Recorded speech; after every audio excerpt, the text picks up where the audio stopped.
Hello, I'm Tony Bishop from Guerrilla Cricket. Recently, I had the pleasure to interview Anindya Dutta, author of Wizards, the story of Indian spin bowling. From Palanka Baloo right up to Chahal and Kuldeep, all the greats are covered. I asked Anindya to pick two spin quartets, one for a home series and one for an away series versus England. Here, for our friends at CricTracker, he shares his away selection.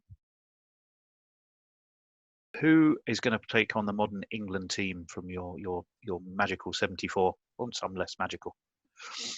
Well, I was hoping you'd give me the oval, but All right, okay. You just can have the oval. You can have the oval. I'll be fair. The oval okay. it is. Okay.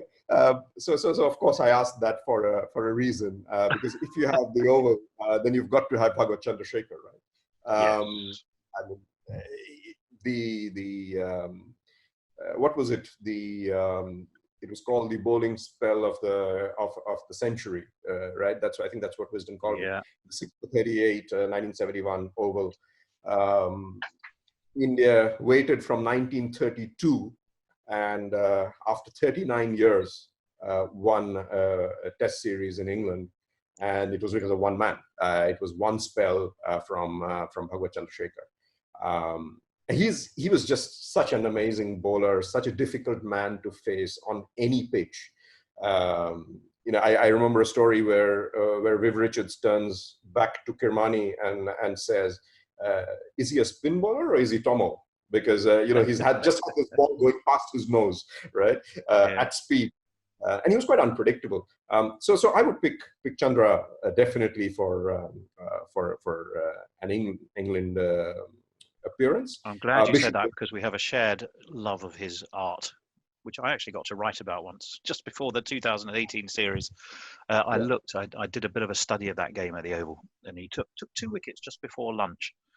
And he took 2 in the first innings, I think, D'Oliveira and Illingworth.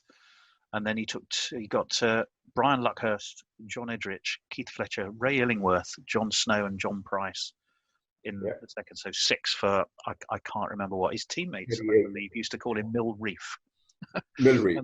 They called his faster ball Mill Reef, because that was the Derby winner that year. Right. And his quicker ball, by all accounts, was pretty nippy, and just to overcome the difficulties of that early illness that left him with the kind of misshapen arm. There's just so much mysticism around him that just fascinated me. So I'm delighted he's made your team. Who else have we got? Well, we've got Vishen Bedi. There is no way you can leave him out in there with all his county experience, and you've got Dilip Doshi in there. So he was originally in that team, and I think very few players have had the kind of success that they had in English county cricket.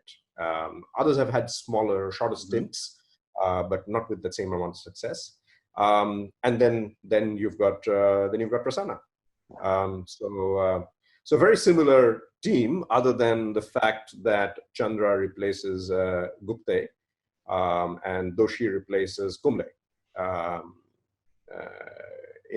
You had 2 leg spinners in India, which is sort of consistent with what we spoke about earlier with the harder pitches, etc.